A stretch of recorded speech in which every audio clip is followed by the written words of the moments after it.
Valerie, please, at least today, don't make a scene, the husband said calmly to his wife.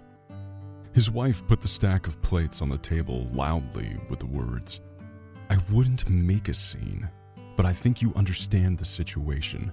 We have been together for over 20 years, but every night you keep calling out the name of that—" "Don't you dare," Nathan interrupted his spouse. "Don't dare what? Calling your longtime love what she deserves? Why is that? I am your wife, the mother of your son, and only I have the right to decide what I should call the one you keep calling in your dreams. Don't you realize she's gone?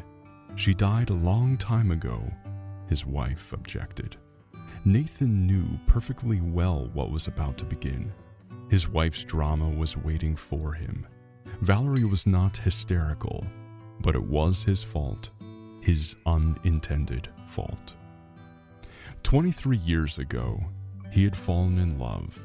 He fell in love so much that his mind went blank. She was not like everyone else. She was so fragile, so tender, almost ethereal. Nathan had never met anyone like her before. He was an athlete, constantly fought in competitions since childhood, was an excellent car and motorcycle driver, and dreamed of a career as a stuntman. Carol was different.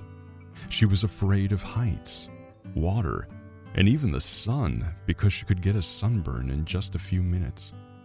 Carol studied music all her life and played almost all musical instruments. She dreamed of becoming a world-class composer and musician, and her grandmother was there to help her. Betty was a bossy woman and very pushy. She worked all her life as a carpool supervisor.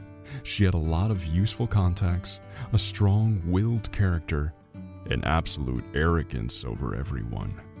But she loved her granddaughter, though she didn't understand how she could be so frivolous. Betty's daughter gave birth to Carol.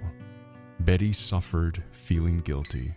Maybe that's why she let Carol make her music. Her mother, Betty's daughter, also wanted to be a musician, but Betty forced her to go to the University of Economics. Apparently, the girl was broken by this constant mother's pressure and control. Within 6 months, she had changed beyond recognition. She was expelled from the university. Then it turned out that she was pregnant. Needless to say, Betty kicked her good-for-nothing daughter out. And then she got a call from the hospital. She was asked if she intended to take her granddaughter because her mother had died in childbirth. From then on, Betty cherished Carol as the most precious person in the entire universe. Betty took her granddaughter to the sea every year. The girl was destined for a great future. However, Nathan was not part of grandmother's plans. Nathan was madly in love with Carol, and the fact that they were forbidden to see each other drove him crazy. Carol loved him deeply too. They hid and often snuck out at night. Once, Betty went to the hospital for preventative treatment for an entire week. It was an unforgettable week for the lovers. They lived at Carol's, and the girl played him a melody she had composed for him. And then her grandmother came back. She made a huge scandal and reported him to the police. She accused him of trespassing and of harassing her granddaughter. Carol said in court that none of it was true and disappeared. He tried to find her, but to no avail. And Betty told him that if he didn't back off, she would do anything to get him in jail. He left. For 5 years, Nathan worked in the north, then came back and married Valerie. Valerie had a little boy. Her husband had left her. It all happened very quickly. The boy almost immediately began to call him Daddy, and he felt that he loved this little boy. He and Valerie never had children together, but he considered Ryan to be his son, and Ryan had probably long forgotten that Nathan had come to them when he was already born. Valerie sat in a chair and cried. In any other situation, Nathan would put on his jacket as usual and leave. He would always come back after 2 or 3 hours when Valerie had calmed down. Apparently, the tears were doing their work because she always met him calmly. But he couldn't leave tonight. Ryan is coming in 2 hours with a girl he plans to marry. That's why Valerie has been cooking since early today, and Nathan is trying to help her. He stepped closer to her and began to calm her down. Valerie, don't be crazy. Carol is long gone. You know that I love you. What can I do if some subconscious is sending me dreams from the past? And I call her in my dreams, not because I still love her, but because that's how the dream turns out. Nathan, don't you understand? Do you have any idea how I feel? His wife said with tears in her eyes. Well, what can I do? I just don't understand, the husband replied quietly. Valerie looked at him with tired eyes and said with confidence, Nathan, I want a divorce. As soon as we arrange the wedding and Ryan gets married, I'm filing for divorce. I can't take it anymore, you know? He stared at her in silence. Valerie didn't deserve this, and he didn't want it to be this way. Valerie, let's make it this way. We'll talk about this again, but later, okay? Right now, you and I have a lot of other things to do. I'm not ready to say anything right now. I don't want a divorce. But if you insist, we'll talk about it, the man replied. Valerie smiled softly, ran her hand over his cheek, and said calmly, Okay. Oh, I haven't put the meat in the oven yet. She hurried to put the meat in the oven, and Nathan exhaled in relief. The scandal seemed to have passed. Okay, I'll go to the dining room then. Set the table nicely. I'll try to make it look beautiful, her husband said with a smile. Valerie looked at him cheerfully and said, Well, go ahead. Please make sure that our son's girlfriend doesn't faint from this beauty. It's not a problem. We'll bring her to her senses, her husband replied, and left. He walked into the dining room and looked at the piano. Long ago, he dreamed that Ryan would study music. He even hired tutors and bought this piano. But Ryan had no ear for music at all. After years of torment, Ryan told his father, Dad, I can attend any classes, but please don't ask me to go to music classes anymore. I can't stand it, and I hate piano. Nathan was hurt, really hurt. He had hoped to hear that special melody composed for him by Carol someday. Nathan had not forgotten the melody, but he couldn't even sing it. But he was sure that if he ever heard it again, he would immediately recognize it.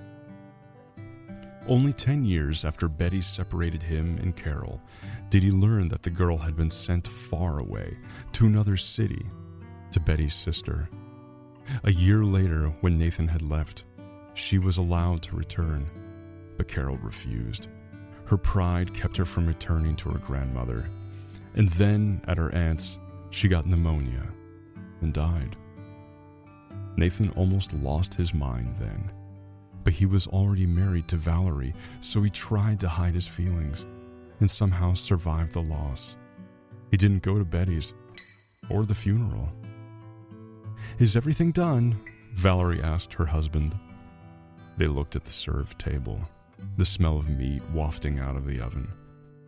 Well, yes, it looks nice, he replied. Valerie looked at him and asked him with a smile, What if we don't like Ryan's girlfriend? Nathan laughed. No, there's no way that could happen. First of all, I trust Ryan. I'm sure he wouldn't choose the wrong girl. Besides, it won't be us living with her, but Ryan. So cheer up, honey. Our son is all grown up. Okay, I'm going to go and change. I'm not going to meet them in pajamas, Nathan muttered, and headed for the bedroom. At that moment, the key in the lock turned. Oops, tell them I'll be right back, her husband added, and shut the bedroom door. Valerie headed for the front door with a smile. "Mom, Dad, hi, we're here!" Ryan's voice came from the entrance hall. "Hello," Ryan's girlfriend said modestly. Valerie saw the girl who was hiding behind Ryan. She had huge blue eyes, black, perfectly straight hair, and fear in her eyes. "Hello, pretty girl," replied Valerie. The girl blushed. Valerie smiled. She didn't expect to meet a girl who blushes nowadays. "Come in, please," Valerie said. "Mom, where's Daddy?" asked Ryan. "I'm here," replied Nathan, coming out of the bedroom. The girl's name was Lori, and she was so fragile. The tension relaxed a little at the table, but not for Valerie. She could feel her heart beating harder and harder, as if she could sense that trouble was about to happen. "So, where do you study or work, Lori?" Ryan's father asked the girl. Nathan looked at the girl with a smile. After all, he wasn't wrong about his son. Lori was good at everything. Beautiful, decent, and smart. "I'm still a student. I'm going to be a pediatric doctor. But I work part-time as a nurse on weekends, not because I need money, but to learn more," the girl replied modestly. It was late at night. Nathan and Valerie already knew that the girl lived with her elderly great-grandmother and did not ask any questions about it. They didn't want to make the girl feel bad. If she wants, she'll tell them why her life has turned out this way. But they all enjoyed this pleasant company. Lori already felt comfortable and could talk about everything. "Nice piano. Is anyone playing?" the girl asked. "No, we tried to teach Ryan, but failed," Nathan replied regretfully. The girl looked at Ryan's parents and asked, "Can I play?" Ryan looked at the girl in surprise and muttered, "Do you also play the piano?" "I play a bit," the girl replied modestly. She carefully opened the fallboard, sat in the chair Ryan had pulled up to her, hesitated for a moment, and began to play. Nathan instantly went pale. He felt as if he was short of air. A cold sweat covered his forehead. Only when the melody ended did Valerie notice his condition. She rushed to him saying, "Nathan, are you all right?" Lori rushed up to him too. "Ryan, open the window and get some water," the girl addressed her fiancé in a commanding tone. At this point, Valerie rushed into the kitchen and quickly returned, holding the heart pills in her hand. Nathan pulled her hand with the pills away and turned to Lori in a weak voice. "Lori, tell me, was your mother's name Carol?" Lori looked at Nathan in surprise, then at Ryan. "Yes," she replied. "And your great-grandmother is Betty?" the man added. "Yes, she's very old, but she's still very active. Do you know my family?" asked Lori in surprise. Valerie went pale, turned and walked away to the window. She was silent for a minute, and then asked without turning around, "Lori, tell me, when's your birthday? When were you born?" Nathan looked quickly at his wife and covered his face with his hands. He did a quick calculation in his head and pulled his hands away from his face. "Valerie, what should we do?" He turned to his wife. "So, Lori's your daughter," his wife said in response. Ryan stiffened with horror. He looked at Lori, and then at his father, and the girl turned pale and said quietly, "Oh, please no, it can't be." It took Nathan a while to understand what she was thinking. The girl was already in the entrance hall, putting on her shoes, but he rushed to her to stop her. "Lori, stop. Ryan is not my biological son, so there's no threat to your love. Unless your grandmother... But I think we can handle that." Lori looked at Ryan, frightened. "How do you know my great-grandmother doesn't like Ryan?" the girl asked in surprise. Your great-grandmother doesn't like anyone, the man replied. At this time, Valerie came out to the hallway and said in a calm tone, I guess we should all sit down at the table now.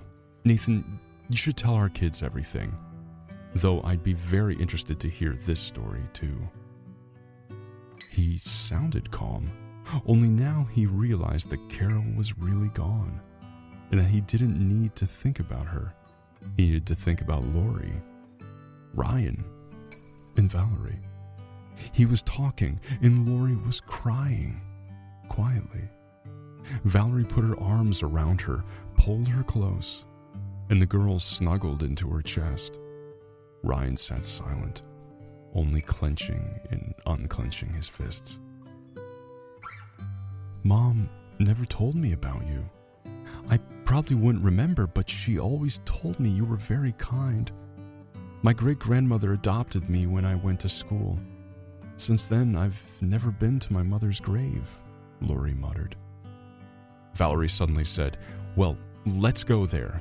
Lori really needs it. Nathan, I think you need it too. You know, to say goodbye or something. Ryan looked at his mother in surprise. He had never seen her so determined. Mom, it's too far. So we should take a plane, the woman said confidently. 24 hours later, they were standing at a small monument with an old picture of Carol on it. Nathan wanted to cry. He felt sorry for Carol and for Lori, but at the same time, he felt much better now. The longing for the person who was no longer there was going away. Everything was ready for the wedding. Lori's great-grandmother had strictly forbidden marrying Ryan, but Lori had no intention of obeying. She was adamant about it. Grandma, I will marry him, and I will be very happy. You can't separate me from Ryan as you separated Nathan and my mom. Betty looked up at her and said, How do you know about Nathan? It doesn't matter, the girl said. He broke up with her, left her pregnant, her grandmother added. That's not true, Grandma. He loved her, and she loved him. And we went with him to Mom's grave this weekend, the girl muttered. But her grandmother didn't say anything. They never talked about the wedding again.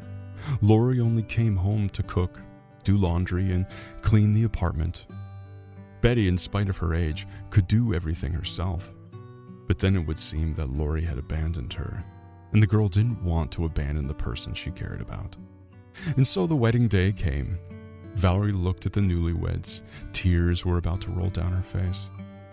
But then her husband hugged her and said softly, Valerie, have I told you that you are the most beautiful, the wisest, and the best woman in the universe? Valerie answered him, smiling, No, you didn't. Did I tell you that if I could go back in time, I would marry only you and no one else? Her husband added. No, you didn't, she replied again. Everyone congratulated the newlyweds, and Valerie pointed to someone for Nathan. He saw an old woman walking toward the newlyweds with a cane and flowers. She proudly kept her posture flat. There was no doubt it was Betty. No way. Nathan was surprised. 10 minutes later, the old woman approached Nathan and Valerie. At first, she stood silent, but then she began to get down on her knees with the words, Forgive me, Nathan, and you forgive me too. Nathan didn't let her get down on the floor. Together with Valerie, they sat the woman down in a chair. And Nathan said, Betty, it's been many years since then. Everyone makes mistakes. But now have fun. It's a wedding.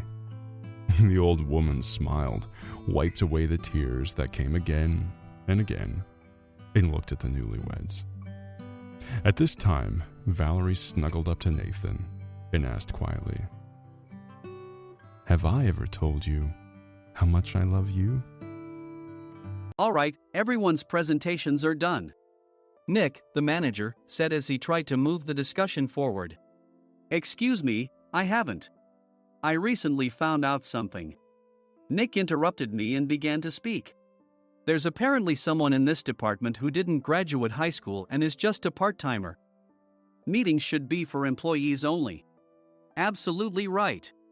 His lackey, Mike, of course, agreed with Nick. I'm leaving. After leaving the meeting room, I started to shut down my computer. I noticed that an email had arrived, not in my personal inbox, but in the company's shared email.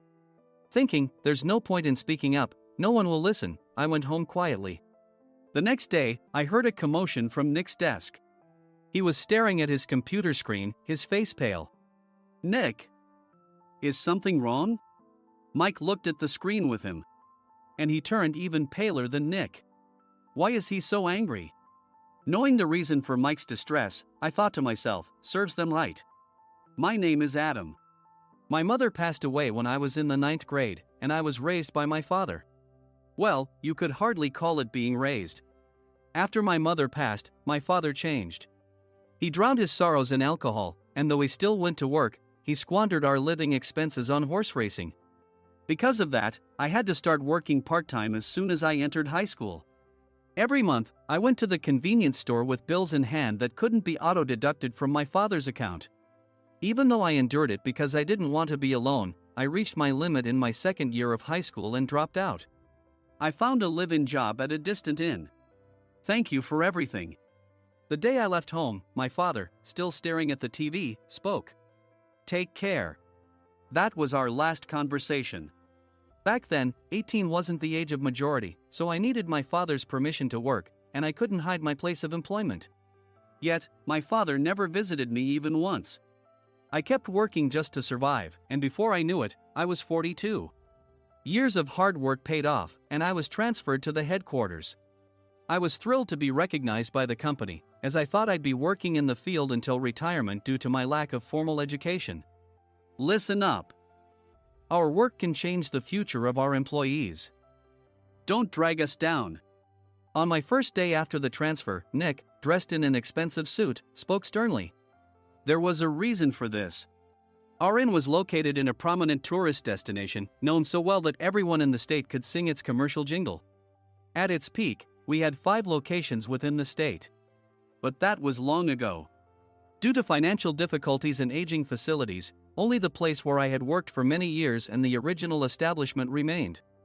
I was prepared to lose my job anytime, but now there was a glimmer of hope. With the rise of social media, the tourist area where the inn was located started gaining attention again. Depending on how hard the sales department, where I was transferred, worked.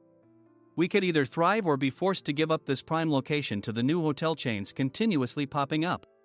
For Nick, who had switched careers from another industry to strengthen our sales, this was a battle he couldn't afford to lose. I understood why he had to be strict. I will do my best. Nick sneered at my enthusiastic declaration. Did you not hear what I said? I'm sorry. I thought I was listening carefully. Out of habit from years of customer service, I apologized reflexively, though I had no idea what had offended him. Someone was watching me with a smirk. In this department, there are those who are expected to excel and those who have been shoved here because they have nowhere else to go. You are the latter. It was Mike, the section chief. He's 7 years younger, at 35. But he was called to headquarters much earlier than I was and had been moving around within the headquarters ever since. I'm not jealous, but I can't accept that he's my boss. Graduating from a prestigious university, he has an unusually high pride and caused many problems as a newbie, making things very difficult for me when I was the front desk leader. When I found out Mike was transferred to the sales department a month before me, I was disheartened. Mike is right. With just a middle school diploma, there's not much you can do. Don't even think about achieving results. As if I didn't exist, Nick remarked, I'm thirsty. Mike eagerly ran to the coffee maker. It seems Mike is Nick's lackey. I regretted being happy about my transfer to headquarters, wishing I had stayed on site forever. Send a direct mail to every company on this list by the end of the day. Nick only assigned me tasks that even a new graduate could handle. What? There are over 1,000 companies. You want me to send to all of them by today? Yes, if you and your fellow misfits split the work, even those with nowhere else to go should finish by today. I glanced at the employees typing away expressionlessly. They were worn out from customer service, only thinking about leaving on time, or were women reassigned after having children. With zero motivation for work. Even Sam, a new graduate from the same university as Mike, who was supposed to be among the expected achievers, had no enthusiasm for the job. Having joined the company wanting to do customer service. "I don't care what they say, I plan to quit anytime," he said. Only Nick and Mike were highly motivated, making all the decisions between the two of them. I originally only wanted to work at the inn to survive and had no particular attachment to this job. I swallowed my words, thinking I had no right to reprimand them. About a month after the transfer, Nick told us with a frustrated look. "To commemorate the 50th anniversary, we've decided to create a plan exclusive for one group per day. Originally, Mike and I were supposed to come up with it, but our president, Mr. Thompson, insists on hearing everyone's opinions. So, you all get a chance." As Nick explained, Mike began handing out prints. "Make sure not to embarrass Nick.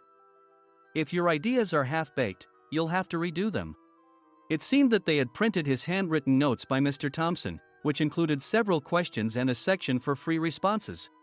It made sense why Nick had to seek our input, given that all responses had to be submitted to Mr. Thompson. We were given a week to think about it, and a meeting was scheduled to compile our ideas. My plan is to let guests enjoy both the old and modern America. Nick began the presentations. Guests would watch a master confectioner at a nearby traditional sweet shop make sweets in front of them. The welcome drink would be premium tea in a bottle. Nick's plan was certainly attractive.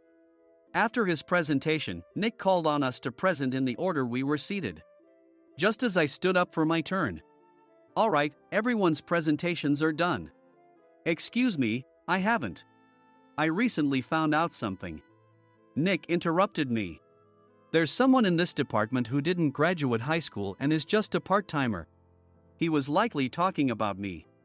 I joined the company as a part-timer and was made a full-time employee when I turned 20. That was 20 years ago, so Nick and Mike probably had no chance to know until recently. Meetings should be for employees only. Absolutely right. After that, Nick kept creating opportunities to solicit everyone's opinions, purposefully excluding me from speaking. The meeting unexpectedly heated up and went past the scheduled end time. A few people asked to leave, and the discussion continued with the remaining few. "Still here?" Normally, you'd leave in that situation. Though I had no attachment to the job initially, hearing kind words from customers made me want to make them happier. For someone like me, with nowhere to go, the inn was my home and customer service was my life. I felt pathetic about my current self. "I'm leaving." I left the conference room and started shutting down my computer. I noticed an email had arrived, not in my personal inbox, but in the company's shared email. Thinking no one would listen to what I had to say anyway, I quietly went home. The next day, while preparing the DM as instructed, I heard a commotion from Nick's desk. In his haste to stand up, he hit his knee on the desk. He stared at his computer screen, his face pale. "Nick? What's wrong?" Mike, thinking he should be the first to rush over, approached Nick while still wearing his coat. He peered at the screen with Nick. And he turned even paler than Nick. Why is he so angry? Who is responsible for this company? Nick, more irritated than ever, asked, and Mike answered without checking. Probably Sam. Sam wasn't there because he was attending a morning training session for new hires. Nick gave up on getting angry and returned his gaze to the screen. They were looking at an email that arrived right after the end of the working day yesterday. Apparently, no one, including me, had checked it before leaving. The email was from a large company that used us for their annual employee trips. The president and executives of that company also frequently used our services personally. President of the company, Mr. Mason himself, had declared that neither he nor his company would ever use our services again. Well, some companies cancel their employee trips or stop using our services due to financial struggles. Let's just move on. Mike kept wiping the sweat from his forehead with a handkerchief. Knowing why Mike was so agitated, I quietly watched their interaction. Do you know how much revenue we get from that company? We can find other guests to fill the rooms, but we'll lose the banquet costs, gift shop revenue, rental car fees, and more. Moreover, the gifts were supposed to be prepared by the traditional confectionery shop involved in Nick's proposed plan. If it's known that we incurred such a huge loss at this critical time, Nick's position in the company would be jeopardized. Nick took a deep breath, seemingly trying to calm himself. All right, Mike. Go to New York right now and apologize to Mr. Mason. What? You're coming with me, right? I have urgent work to do. I trust you, which is why I'm entrusting this to you. Please. Mike, believing Nick's sincerity, agreed with a determined look on his face, saying, yes. That's Nick for you.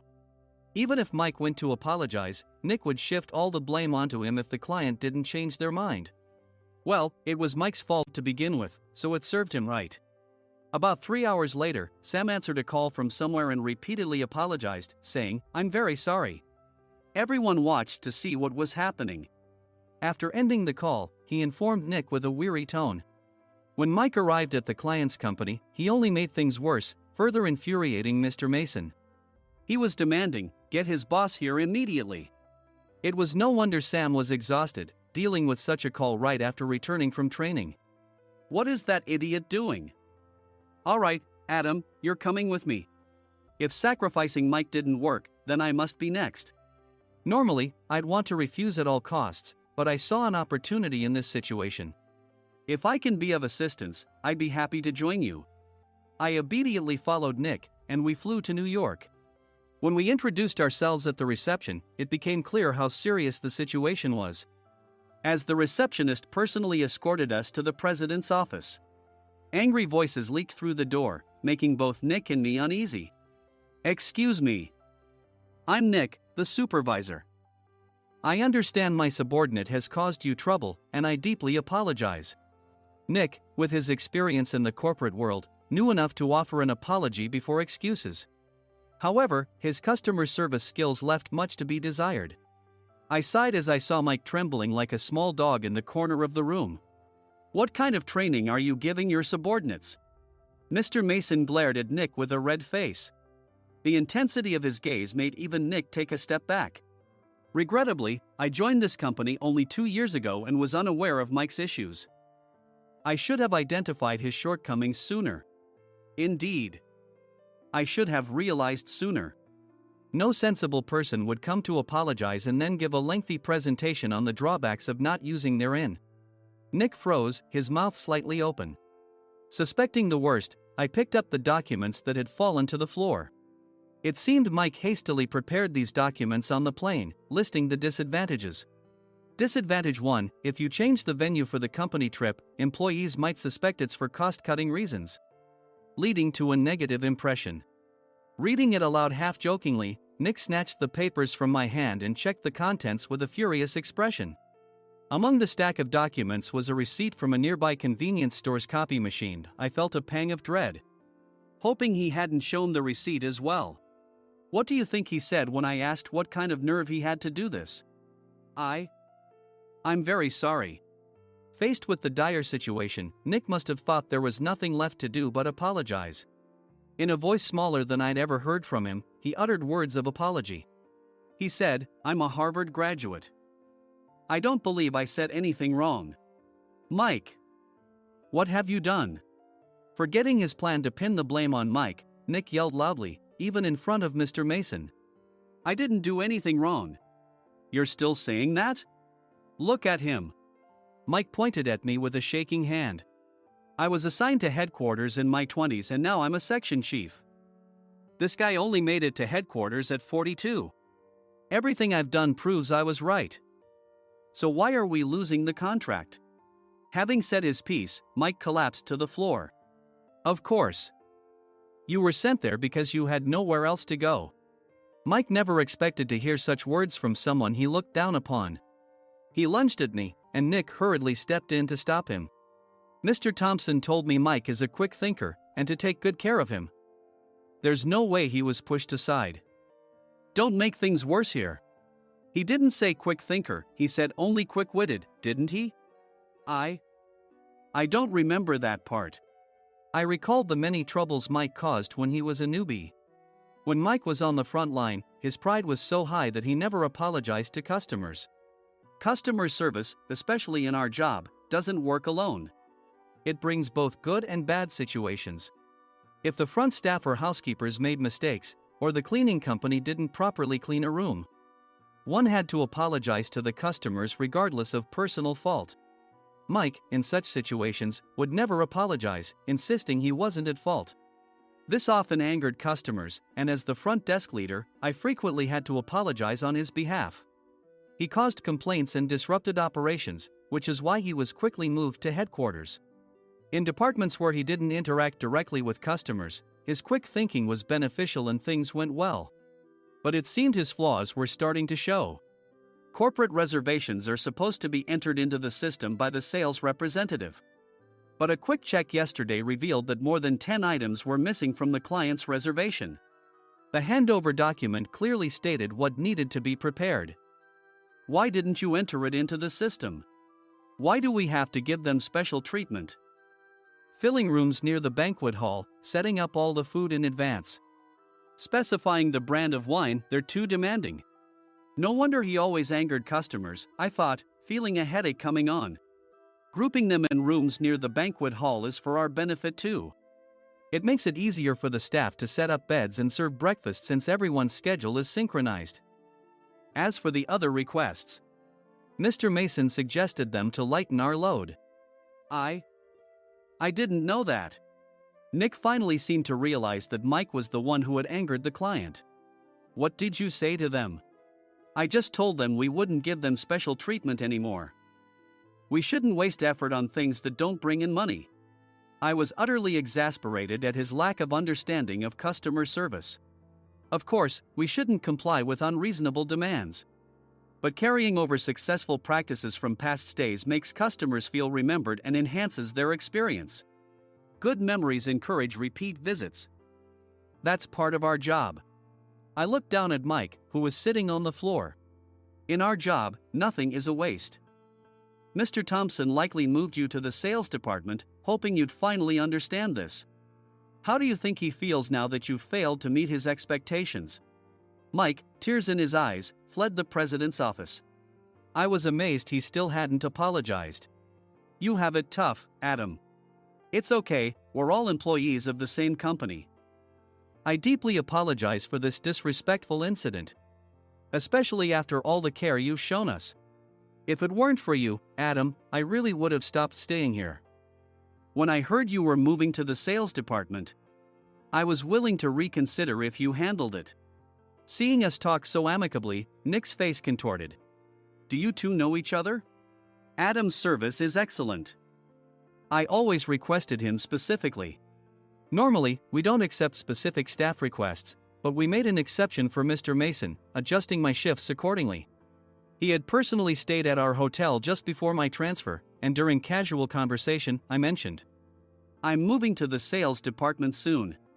If I hadn't told him then, things could have been much worse. Please continue to take care of us. I look forward to it. On the return flight, Nick awkwardly offered me a can of beer. It's still working hours. Of course, I had no intention of forgiving him for a single beer. Nick might try to pin everything on Mike and avoid any consequences. While pondering this, a startling fact came to light. Nick, the tea bottles for the plan have arrived. I handed Nick a bottle labeled with our inn's name. They look good. What are you talking about? These are plastic bottles. I had assumed we would use the trendy, high-end bottling tea. But what arrived were ordinary plastic bottles of tea with customized labels. The only unique aspect was the label, which had the inn's name, making it look customized. Upon further investigation, I discovered that a substantial amount of money was set to be paid to the tea company. It was priced like bottling tea. Does this plastic bottle really cost $100 each? The tea inside is specially blended for us. The extra cost is for that. Wouldn't it be better to use another tea company? Or is there a specific reason we must use this one? As Nick continued to make excuses, I showed him a printed email. I informed the tea company's president, Mr. Mitchell, that we discovered irregular payments and he confessed. He said you two were high school classmates and planned to split the extra money. That idiot. Why did he confess? That's not important. You should worry about yourself, this could turn into a police matter. Opening the bottle cap, I suggested. How about calming down with this tea? It supposedly has a relaxing effect. Nick drank the tea frantically. In the following days, decisions were made about their fates. Mike was reassigned to the General Affairs Department, with no chance of transfer or promotion, as per Mr. Thompson's orders. As for Nick, since the payment to the tea company hadn't yet been made, he narrowly avoided legal trouble. Instead, he was encouraged to leave the company, and to avoid further complications, Nick submitted his resignation. Rumor has it that connections between HR departments have made it difficult for him to find new employment. Even though it was good to have those two gone, something unexpected happened in the sales department. Everyone became motivated and united in refining the 50th anniversary plan. In the end, my plan was adopted. We collaborated with the Tourist Information Center to provide personalized guides. The plan, tailored to the number of guests, was truly special for the 50th anniversary. Hey, is Adam's family coming to stay? I immediately booked that special plan for my family. Sam noticed it on the reservation list and quickly picked up on it. Yes, I'm inviting my father. That's great. I might invite my parents too. I lacked the courage to face my father just as Adam. But here, with the confidence Mr. Mason praised, I felt ready. The 50th anniversary plan was a perfect opportunity to reconnect with my father. I hoped to bring back the days when we could laugh together as we once did.